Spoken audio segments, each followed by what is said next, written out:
Yes, I've been saying Smadex this whole time. And then, Unar. Unar, close enough. From Incline, please, everyone.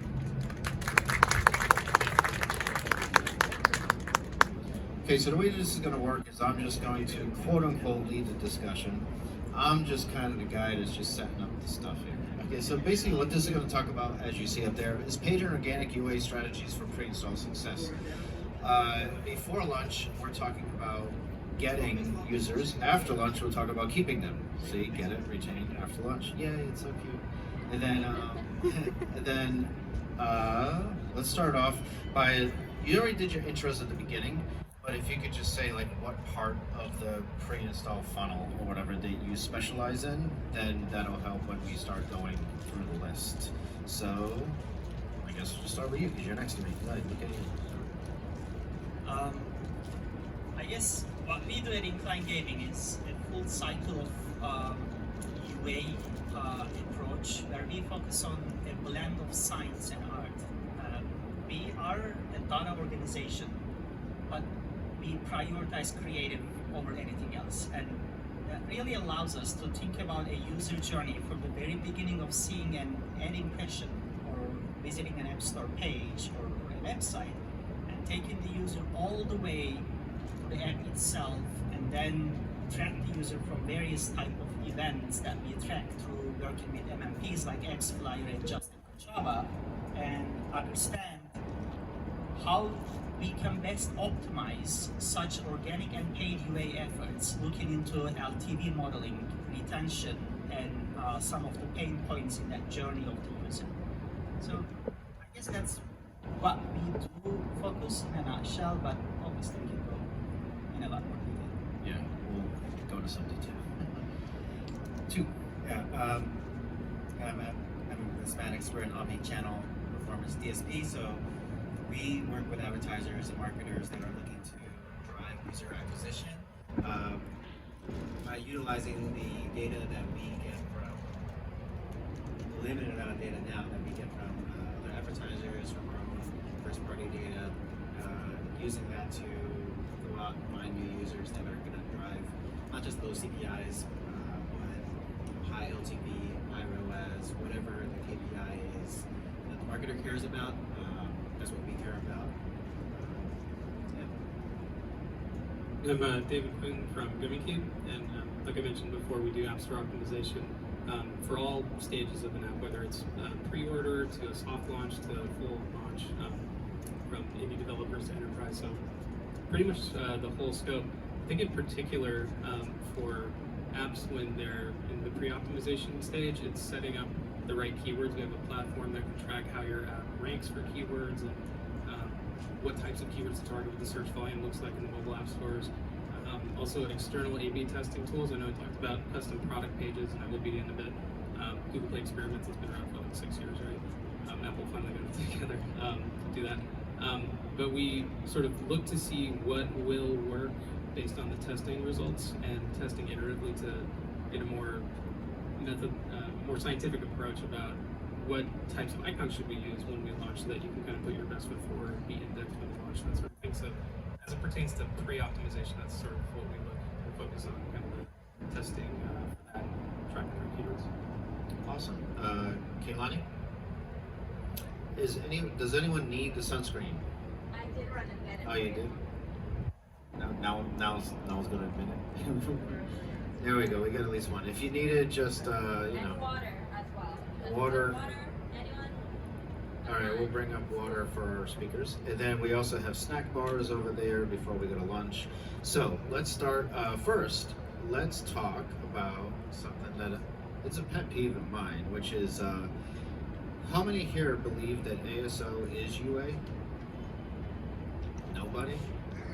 Okay, then we all gotta talk, because user acquisition means acquiring users. So just because it's from organic doesn't mean it has to be paid to be UA. So that's a big thing. So speaking about organic acquisition, other UA, let's start off with David, who ended it, and talk about what, how the introduction of PPO and CPP changed.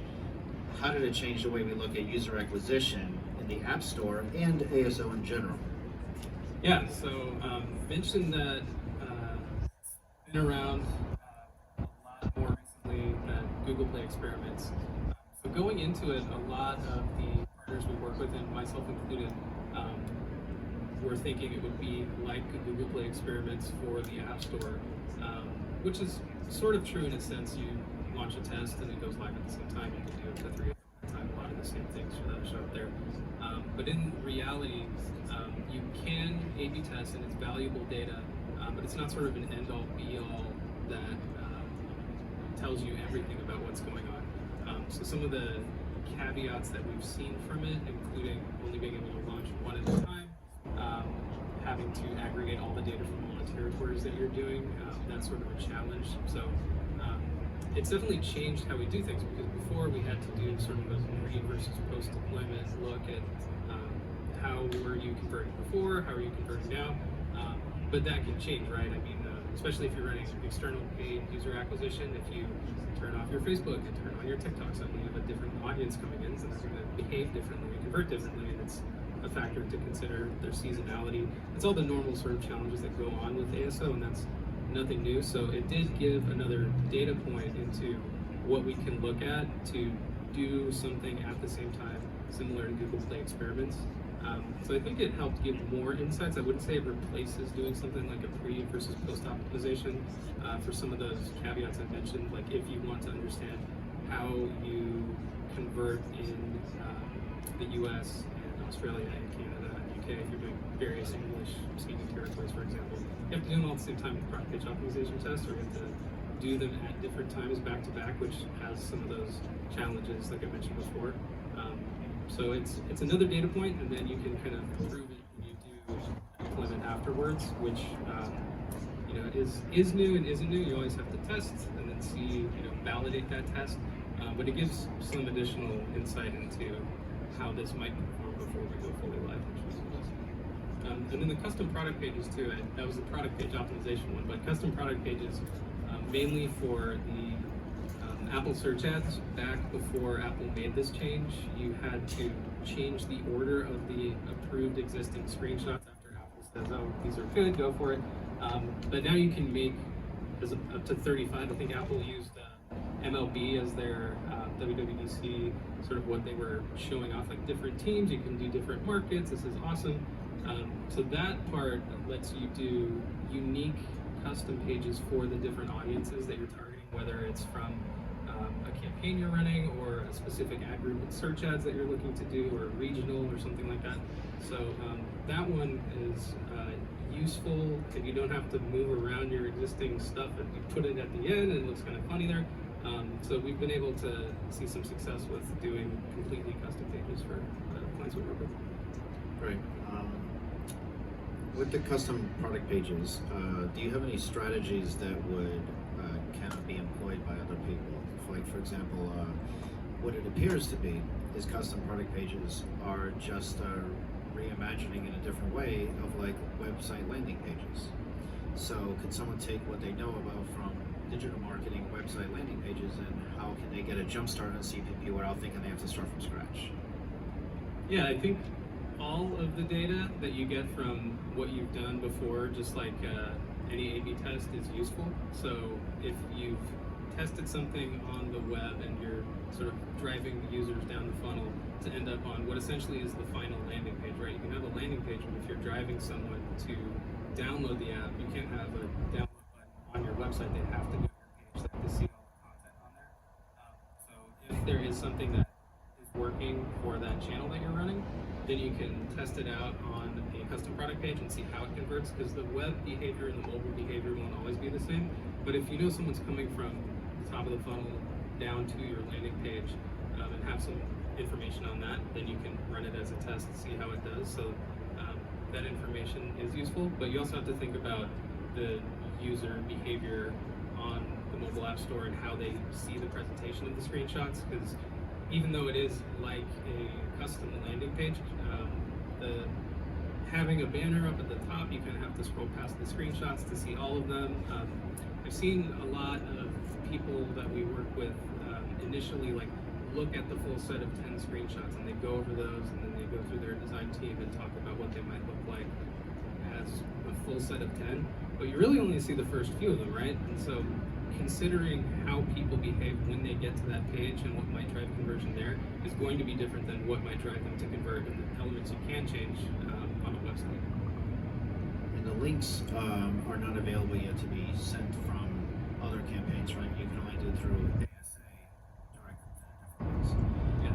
So knowing that basically advertising is like a promise, where you convert higher if whatever the ad says it's replicated on the landing page, how would you suggest to apply that same theory to CPP? Would you say that the first screenshot has to align with the ad's main viewpoint or whatever? Yeah, I'd say from what we've tested, and this kind of makes sense too, like if you have a banner that users click and then they see that reflected on the page they go on, that typically converts better. But the thing about it is you have to test it, right? I've seen tests where I'm like, there's no way that icon, like, it's not my favorite, I kind of like this one. And then, you have to see what the users say, right? So running that and testing that and getting that data is important, but that's kind of the idea there. But yeah, that was another challenge when the CPPs came out, is that Apple has this link, you can run this link to external marketing, then you go try to hook it up to Facebook and it says, this is an app install campaign. It doesn't know the string at the end of the URL, and then you try to make it a link click, and it's like, oh, this is an app, what are you doing? So it's not quite hooked up yet. I know Apple and Facebook aren't super friendly with each other and everything, but once that becomes available, like jumping on that right away and making sure that your marketing campaigns are cohesive down to the final landing page is going to be really critical. So what you're saying is that when Apple basically decides to screw Facebook, Facebook's not exactly being helpful? Yeah, I'd say they're not helping each other out too much right now. Okay, so moving on to, we talked about some organic stuff. Of course, ASA is in there as well. Organic. Let's move on to, actually first, let's do a check. Does anyone have any questions first about ASO in general or CPP? We'll run the mic. Super easy one. CPP, worth it or not? I'd say worth it, but worth testing, and it's not worth giving up on if you run a test. Make sure though, when you run those tests, we talked a lot about the funnel, for example, but know what you're testing specifically, and did you make a big change because it looks cool and the design team really likes it, but what was changed? Like, what are you seeing positioning wise, and how are you seeing it design wise? And did those two things change, and was there multiple factors within those two things that just multiply out? So kind of, it's worth it to know what you changed and how it converts and why it may not have converted, and then you can build something out rather than like, oh, we tested that and it didn't really work, we tried to do this and that. So I'd say that is worth it. The data you get back, as well as the users that you get and the increases in conversion rates you get, the data you get back from running those things in any test is really valuable down the line. Yeah, I think that's important. So make sure that you always think of a why, and then you always verify that why, and then you may change your why. But why not move on to the next one? Hey, look at that. So, 2. What are some new channels on the horizon for the audience to start thinking about now? I know that you have your hands on a couple of different paid UA channels. Yeah, so Smadex obviously focus on paid UA. Our bread and butter is programmatic mobile app install campaigns that are driving for a deeper funnel engagement. That's what we've been doing for many years, but something new that we've been trying out in the last year or so has been Connected TV. Maybe about a year ago, it was a purely branding channel. We're showing an ad on Roku, Apple TV, etc. There's no clickable asset. There's nothing to track and install, so it's purely branding. And we saw some success with those campaigns. We ran one for a food delivery app that was looking for new drivers. It did so well that we actually had to turn it off because they had so many people apply. But measuring that was very difficult. We were relying on the advertiser to tell us if the campaign was successful. So we had no idea how to optimize the campaign or do anything with that. But this year, some of the MMPs have rolled out a way to track installs, and we've integrated with a couple of them, Adjust, Chava. If your MMP doesn't have it yet, you should nudge them a little bit. But with this new install tracking, we are now able to measure performance of these campaigns. We're running a campaign right now for a gaming advertiser, doing really well, very low CPIs, ROAS is really strong. And yeah, it's on a non-clickable format. Like we're still able to track installs using, I think it's IP matching, or if you want to use like a QR code in the creative, that works really well as well.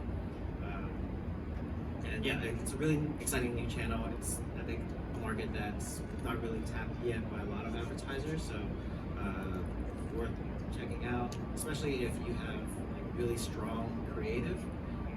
Right, it's not on the phone. You're not looking at a banner on the phone. It's a 70-inch TV, 80 inches if my wife with my new TV. So if you have really strong creative that has performed well on mobile, it's going to do really well on CTV too. And do you, does Smadex act as a production company? Do you help to create the ads, or do you recommend going to agencies or traditional ad agencies?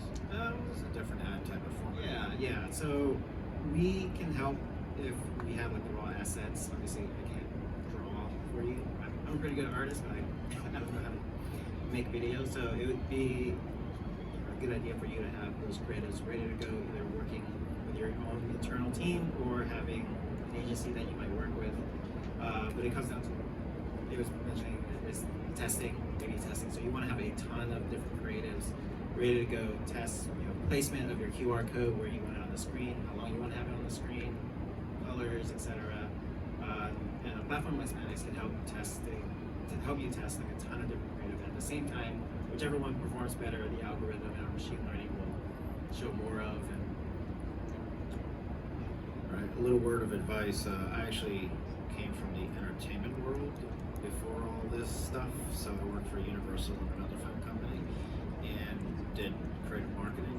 So I can tell you that the ads that I've seen for mobile apps, incredibly weak. So go find some strong creative partners. It's a completely different way of advertising. So if you're gonna do CTV, do yourself a favor and take some of that budget and invest in really good creatives that are impactful. Just think it's a TV commercial. It's not necessarily just an ad for your app. So based on that, on the opposite side, are there any antiquated channels that you suggested the audience now stays away from because it's just not really working that much anymore? Shots might be fired. Look, yeah, I think depending on what your goal is, I think incentivized campaigns are not like a great channel anymore. I came from Fiverr, which was offer wall. It was all incent. Sorry, Fiverr. Not here. Yeah. So, yeah, I think incent is great for a very specific niche for surveys and stuff like that. But if you're looking to drive like a mobile app install campaign and you're looking for quality users that are not just installing the app to get a reward, just stay away from incent. Focus on channels that are going deeper in the funnel and not just driving a cheap CPI. Helping you find the ROAS that you need to continue spending and scale it. And just jumping in, what about affiliate marketing? Is that still valid, or are we all done with that? Because it depends on the affiliation and everything, but generally speaking. I still run into advertisers that work with affiliates. It's tough because there's a lot of stealing of attribution with affiliate channels. It's something that we ask all of our advertisers, are you working with affiliates? And they are. It's like a red flag for our team. I think there's still some value there, but you have to be very careful with who you're working with, and if they're rebrokering a ton, if they're reselling multiple times, how many jumps is it going to take to get the user to the app store, how many redirects, and so forth. I think there's still value, but not as much as just jump. Okay, so any questions about CTV, paid UA, anything like that pops to your mind that you can answer? There we go. Come on over. Would you say YouTube is a good comparison or a test to jumping to CTV? Yeah, I think so. Personally, I think if something does well on YouTube, it would do well on CTV. I know I watch YouTube almost 100% on my TV. And now that I have premium, I don't see ads anymore. But before I had premium, I was seeing ads. They definitely worked on me. So anything that I think works on YouTube will work well on CTV. And the thing with YouTube is they do have that clickable element. You're not going to get that with CTV, so setting your expectations correctly, you're not going to get the same numbers as you would with YouTube. It might be a little bit higher. You got to imagine, like, even with the QR code, you got to get someone to sitting on the couch, take out their phone, open up the camera app, scan the QR code, then go to the App Store and then download the app. It's a lot of steps, a lot of areas or a lot of room for people to like fall off. So performance isn't going to be the same, but it's just about setting the right expectations for your team. How extensive can you target with CTV? How deep can you get right? So the way we run our CTV campaigns is we have like a portion of the budget going towards open exchange, whatever data that we get from the bid requests, usually IP address, device type, geos, we can target there. But then it also comes down to knowing your target audience, because a bigger chunk of the budget goes towards PMPs. So we work with our supply partners to build very specific PMPs. The app that we're working with right now targets women 25 to 45 that are into fashion and makeup. So we took that, we worked with our supply partners, like, hey, this is our client's target audience. They built out PMPs for us, and we use that with target when we run our campaigns. I would say, like anything, it depends on the channel that you're on too. Like if you want to just create a video ad, then you have to know the end result. Like a video ad on TikTok should be very different than YouTube, and should be different than if you're just going to go on, like, maybe not the Super Bowl, but the sporting event. So diversify your creatives, like your portfolio. Okay, moving on. So Cuneyt's apps are in a unique position of being a different kind of gaming apps. They're like real money. So this would be really interesting. So what challenges does real money gaming apps have for user acquisition?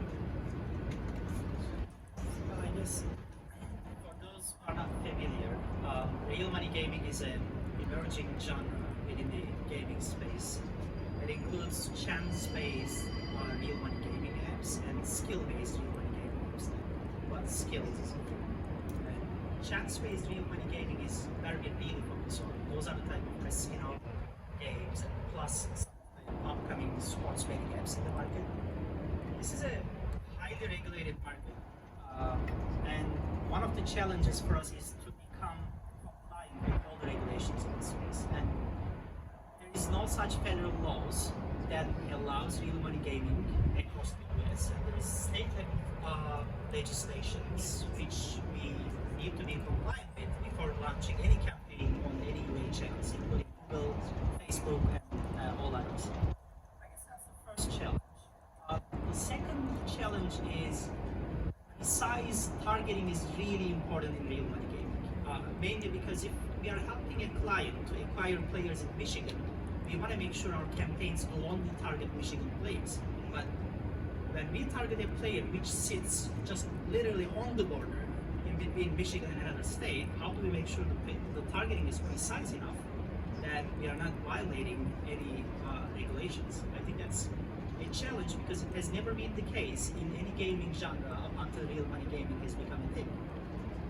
And lastly, I would say there are still a lot of upcoming channels in UA. We know Facebook and Google has always been the duopoly and has been the biggest channels where marketers and UA people have been leading on. And then lately, Apple has made a big push. Now Apple Surgeons has been proving really successful. We work with a lot of programmatic and advertising networks such as Unity, Applovin, IronSource, you name it. I do think one of the challenges in the space for those marketers who are in the real money gaming space is to identify some of the upcoming UA channels and find ways to leverage it in their UA efforts. We just talked about affiliates. Affiliates has been an area that we have been always hesitant to approach as UA marketers because we know there's been a lot of fraud happening and we want to stay away from that.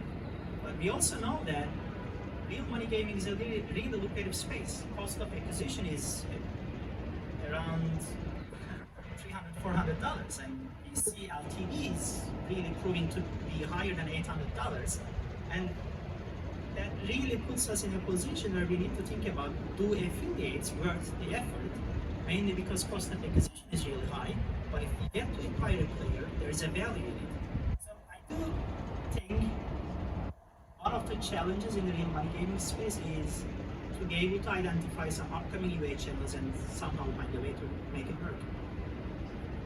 What would you say is your most successful channel for what you do? Most recently, Facebook.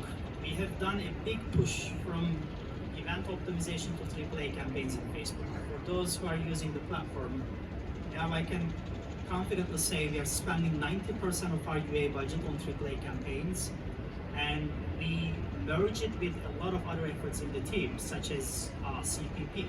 We do see, this is a really ironic correlation, but we do see a lot more successful CPP conversion rates when we rely more on AAA campaigns. Somehow, Facebook knows what CPP is going to convert better, and when we invest more on AAA campaigns, the results will look better. When we invest on event optimization and mobile app install campaigns, we do see quite the opposite. So Facebook is lately the top performing channel for us. And David, is that track with what you see? With the Facebook and the real money gaming space is tricky too. But yeah, with the custom product pages, like I mentioned, they are not playing well together. There's some redirects and things like that that work well. But yeah, we do see, like I mentioned, down the phone, make some adjustments for that. Yeah, that's stuff. And when you set up your Facebook campaigns, are you putting all of the different creatives in one campaign, or are you putting a separate campaign for a different type of creative? We have 3 buckets of creatives, and our approach to creative is pretty aggressive. We produce hundreds of different videos a week, and we create 3 buckets because we know the top performing video templates, and we keep them with tiny touches and minor iterations week over week. On the other hand, we have second tier of creatives, which are mediocre. We don't really have a strong opinion on those creatives. They are still performing, but not in the top performing bucket.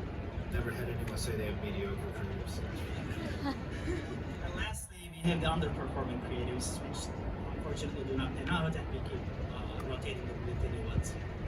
At what degree do you determine as success or failure? Is it a certain budget amount where you're like, we're going to spend this much on this and then determine the results, or is it that or do you have like a multi-tier testing approach where you're like, okay, we're going to test this, then we'll take the winners and move them on, etc.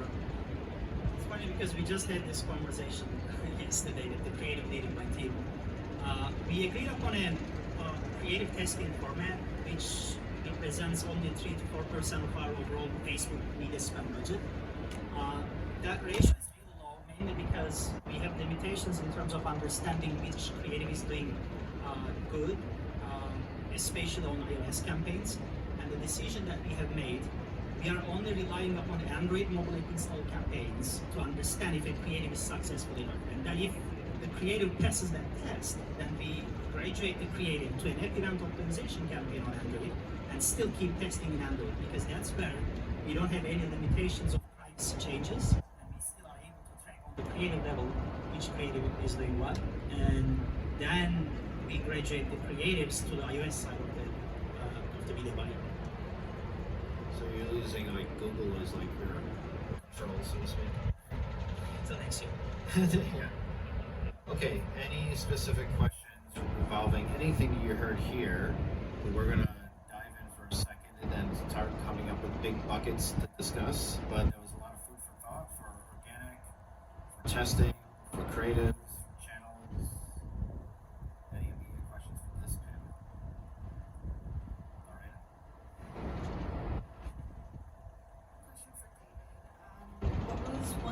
surprising insight that you found after testing your ASM creatives? Sure. It's a big one. They're always surprised. I mentioned like, oh, I may not like such an icon and then it tests well. So that one surprising insight is how substantially after, like you mentioned, is it worth it? Like you may have some tests that you launch that are performing like mediocre. Like you mentioned, you have these different tiers of how tests perform. But then something as simple as a color change, as long as you don't change other things so that you're really sure this is what did it, tests well. And then you can apply that to the screenshot set too to see if that tests well too. And then it doesn't convert as well, and so that's kind of surprising when those sorts of things happen. I think in terms of tests, it always varies. So things like that happen, but I mean, surprising to me was kind of how the implementation of the product page optimization came out when doing A/B testing, because we talked a lot about custom product pages, which you can use for the UA that you're doing, like the paid external UA, but organic is UA too. It's users you just don't have, you're not driving directly, they're coming in, they're typically more engaged. We talked about the affiliates, not having this quality of traffic, but these are people on their phones searching for your app, they just need to find it right. So they're typically more engaged and things like that. So the implementation of the product page optimization, which lets you test all of your traffic in aggregate. It was kind of surprising to me that Google had been around for 6 years running experiments and you can do these things and see what the traffic looks like, but you couldn't see it by traffic channel. But you can go to App Store Connect and you can distribute out like what's search and what's browse and stuff. And then Apple launches this thing where it's like, here's the test, and it's this like kindergarten scissors basically compared to what Google has, which isn't like the best scalpel type of thing. But we get around it with external. We have our platform in the intro, and that lets you do things like you can't test your title to get upset a lot on Google or Apple, changing those sorts of things, driving external traffic. But I'd say I was surprised that Apple launched this and it didn't have like what Google had, but more to kind of approaching Google, which is it is what it is when we're working with it and doing additional testing. But in terms of actually implementing tests, I'm surprised all the time at what works in one area and what doesn't, but as long as we track what happens, then we can